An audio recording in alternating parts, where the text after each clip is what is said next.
मुझे ना कुछ बात करनी है। It's not a standard video, just कुछ बातें करनी है।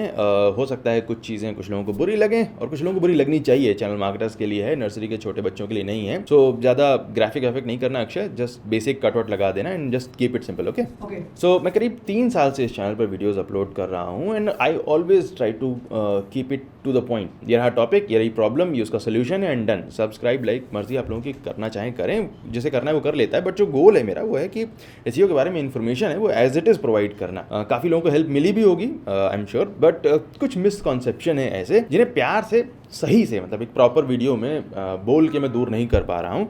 तो थोड़ा ब्लंटली बोलना पड़ेगा, थोड़ा झकझोरना पड़ेगा कुछ लोगों को। एक जो सबसे बड़ी गलतफहमी है जो बहुत सारे लोगों के मन में है वो ये है कि गूगल एसईओ के बारे में सही सलाह नहीं देता है क्योंकि वो चाहता नहीं है कि वेबसाइट्स को ऑर्गेनिक ट्रैफिक मिले। ये गलतफहमी लोगों के दिमाग में इतनी तगड़ी है कि गूगल का गुस्सा निकालने के लिए वो किसी भी फ्रॉड की बातें सुनने लगते हैं। ये सीन कुछ वैसा ही सरकार वाला है कि लोग सरकार का विरोध करने के लिए जर्मनी वाले लॉन्डो से भी हिस्ट्री पढ़ने को तैयार बैठे हैं। जो भला है बुरा है जो भी तुम्हारे साथ में वो तुम्हारे काम आएगा या जर्मनी वाला काम आएगा। खैर गूगल पर आते हैं। गूगल के गलत एसईओ एडवाइस देने वाली बात ना तो गलत है ना सही है। पता है क्यों? इमेजिन कि आपकी तबीयत खराब हो गई, भगवान ना करे, लेकिन मान लो कहीं भी कोई जो सीजनल वायरल होते हैं कुछ ऐसा छोटा मोटा इशू हो गया है, तो आप कहाँ जाएंगे? डॉक्टर के पास। डॉक्टर क्या देगा? दवा देगा। दवा कौन बनाता है? दवा बनाने वाली कंपनीज, फार्मा कंपनीज बनाती हैं, राइट ना। कल को लेट से कि आपके पड़ोसी की तबीयत खराब हो जाए और वो दवा लेने के लिए सीधे दवा कंपनी के गेट पर जाके खड़ा हो जाए, तो आप उसे क्या बोलेंगे? सियाना बोलेंगे या बेवकूफ़ बोलेंगे? गूगल सर्च इंजन को बनाता है, उसे मेंटेन करता है, अपडेट करता है। जैसे फार्मा कंपनी वाले दवाएं बनाते हैं, नई दवाएं लाते हैं मार्केट में, उसको सेल करते हैं। लेकिन दवा कंपनीज डॉक्टर नहीं होती हैं। डॉक्टर के पास सिर्फ किताबी नॉलेज नहीं होता, उसके पास रियल वर्ल्ड एक्सपीरियंस होता है जिससे वो पेशेंट की नब्ज देखकर समझ जाता है कि इसको कौन सी दवा देनी है। तो डिजिटल मार्केटिंग के डॉक्टर कौन हुए? एसईओस, जो गूगल को यूज़ करते हैं लेकिन काम वेबसाइट पर करते हैं। उन्हें वेबसाइट्स के बिजनेस की नॉलेज होती है, वेबसाइट्स की नॉलेज होती है, टेक्निकल पार्ट की नॉलेज होती है, तो वो सही सलाह दे सकते हैं। गूगल एग्जीक्यूटिव नहीं दे सकते। गूगल एग्जीक्यूटिव्स को आप टेक्निकलिटीज़ पूछ सकते हैं, लाइक कैनोनिकल टैग के इम्प्लीमेंटेशन को गूगल बॉट कैसे देखता है, ये चीज़ गूगल एग्जीक्यूटिव एकदम ऑथेंटिक तरीके से बता सकता है, वही सबसे सही इन्फॉर्मेशन देगा। लेकिन अगर आप पूछेंगे कि क्या सही से कैनोनिकल टैग को इम्प्लीमेंट करने से रैंक बढ़ेगी, तो वो क्या बोलेगा? वो रात दिन बैठकर गूगल की वेबसाइट पर एसईओ नहीं कर रहे हैं। तमाम एसईओ रिलेटेड कीवर्ड्स ऐसे हैं जिनको अगर आप सर्च करके देखें तो सर्च इंजन लैंड या फिर कोई और साइट बेटर रैंक कर रही होगी गूगल से, जबकि इन ब्लॉग्स में आधा कंटेंट गूगल के ऑफिशियल पेजेस से ही आ रहा होता है ना। ऑब्वियसली गूगल चाहे तो अपने लिए अच्छे से अच्छे एसईओस को हायर कर सकता है, बट उनका ये गोल नहीं है। गूगल का काम एसई है, एसईओ नहीं है। उनका काम सर्च इंजन को बनाना और मेंटेन करना है, वेबसाइट रैंक कराना नहीं है। आप दवा बनाने वाले से इलाज नहीं कर सकते हैं, राइट। सो ये प्रॉब्लम हमारी अपनी एसईओ इंडस्ट्री में ज़्यादा इसलिए बड़ी है क्योंकि ट्रेनिंग के प्रॉपर मौके नहीं है। एसईओ सीखने के लिए आप कहाँ जा सकते हैं? डिजिटल मार्केटिंग इंस्टीट्यूट में। वहाँ पर क्या है कि एक ही कोर्स में एड्स भी हैं, सोशल मीडिया भी है, एसईओ भी है, मे बी कुकिंग वुकिंग भी सिखा देते हो, और आपको पता नहीं है कि वो जो ट्रेनर है जो आपको सिखा रहा है उसे रियल वर्ल्ड एक्सपीरियंस है या नहीं है। अच्छा, जिन्हें रियल वर्ल्ड एक्सपीरियंस है वो टीचिंग में आना नहीं चाहते हैं, बिकॉज फील्ड वर्क को छोड़कर टीचिंग में आना थोड़ा सा अजीब हो जाता है। दूसरों को क्या बोलूँ, मैं खुद ही लास्ट 1.5 साल से लगभग सोच रहा था कि एसईओ कोर्स लॉन्च करूँगा, नहीं कर पाया।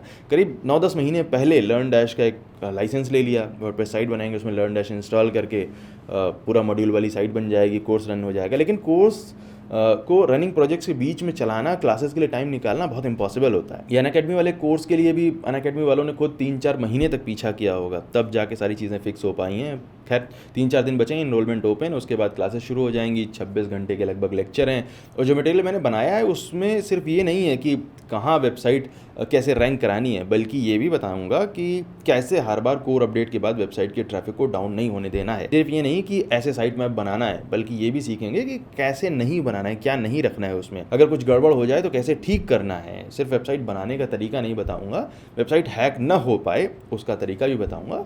जो भी 10-11 साल में मेरा रियल वर्ल्ड प्रोजेक्ट्स का एक्सपीरियंस रहा है, जो मैंने खुद सीखा है उनसे, उसे आसान लैंग्वेज में सिखाने की कोशिश करूँगा। बट अभी के लिए सिर्फ एक यही हो पाएगा। इसके बाद कब क्या लॉन्च कर पाऊंगा उसे कहना मुश्किल है, बिकॉज जो मैं सीखने की अपॉर्चुनिटी की कमी की बात कर रहा हूँ वो यही है कि जिनके पास एक्सपीरियंस है, अगर उनसे सीखने का मौका मिलता है तो लपक लेना चाहिए, वरना फिर पछताए होत का जब चिड़िया चुग गई खेत।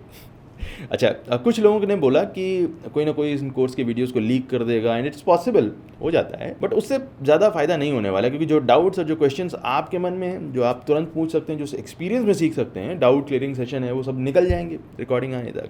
हाँ, मेरा तो फ़ायदा ज़रूर हो जाएगा, क्योंकि जो लोग देखेंगे वो चैनल पर आएंगे पलट के। अच्छा, एक और गलतफहमी लोगों में होती है कि प्लगइन्स पर कुछ ज़्यादा ही भरोसा करने लगते हैं। कुछ दिन पहले हमने ऑल टेक्स्ट के ऊपर एक वीडियो बनाया था, जिसमें काफ़ी सारे लोगों के क्वेश्चन थे कि फला प्लगइन में ऑल टेक्स्ट में कीवर्ड यूज़ करने को बोला है।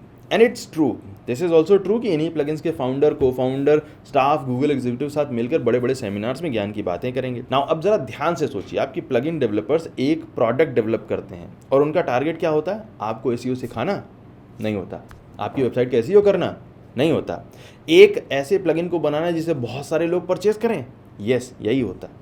प्लगइन डेवलपर्स हर वो फीचर डाल देंगे जिसे वो अपने एडवर्टाइजिंग मटेरियल में यूज कर सके। एक प्लगइन डेवलपर कहेगा कि हमारे प्लगइन में 100 फीचर हैं, तो दूसरे को क्लेम करना ही करना पड़ेगा कि हमारे में भाई 102 फीचर है, वरना आप परचेज नहीं करोगे। उसमें से क्या यूज करना है, क्या नहीं यूज करना है, ये कौन डिसाइड करेगा? आप। ऑलवेज रिमेंबर कि प्लगइन्स या टूल आपका काम आसान करते हैं, आपके काम को कम करते हैं, लेकिन वो आपका काम करते नहीं हैं।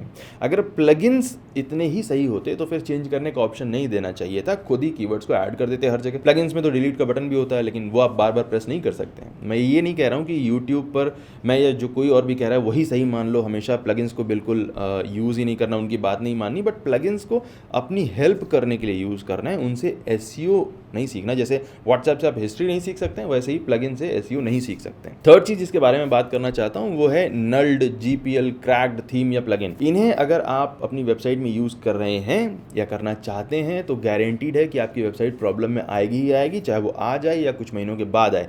कुछ लोग टेलीग्राम या अदर दूसरे ग्रुप होते हैं, उसमें सस्ते में से जो थीम या प्लगइन ले लेते हैं कि उनके साथ दिक्कत नहीं आई, क्योंकि आपने 5000 के प्लगइन के 200 रुपये दिए हुए हैं, तो अब वो सेम है बेसिकली। आपने फ्री में नल्ड थीम नहीं लिए, आपने पैसे दे लिए। फेसबुक ग्रुप है हमारा, जिसमें जाकर आप देखेंगे तो नल्ड और ये पायरेटेड थीम्स और प्लगइन्स के मारे जाने कितने लोग पड़े हैं। मेरे पास महीने में 15-20 ईमेल ऐसे आती हैं जिसमें लोग इनके शिकार हो चुके हैं, लेकिन फिर भी नए लोग हमेशा फंसते रहते हैं।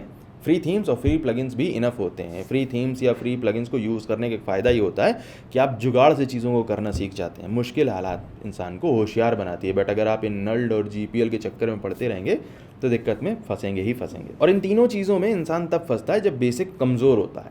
नॉलेज से कॉन्फिडेंस आता है और कॉन्फिडेंस से मिस्टेक कम होती हैं। इसीलिए बेसिक्स को मजबूत करिए, सिर्फ यूट्यूब पर डिपेंड मत रहिए, स्टडी करिए। This field is very good but it's not for lazy people. आपको स्मार्ट होना पड़ेगा, स्मार्ट बनना पड़ेगा और अपने स्किल्स को इम्प्रूव करना पड़ेगा, डेवलप करना पड़ेगा। मिलता हूँ अगले वीडियो में, प्रॉपर वाला, अच्छा वाला, जिसमें ज़्यादा ग्राफिक रहेंगे, इंट्रो होगा। Take care.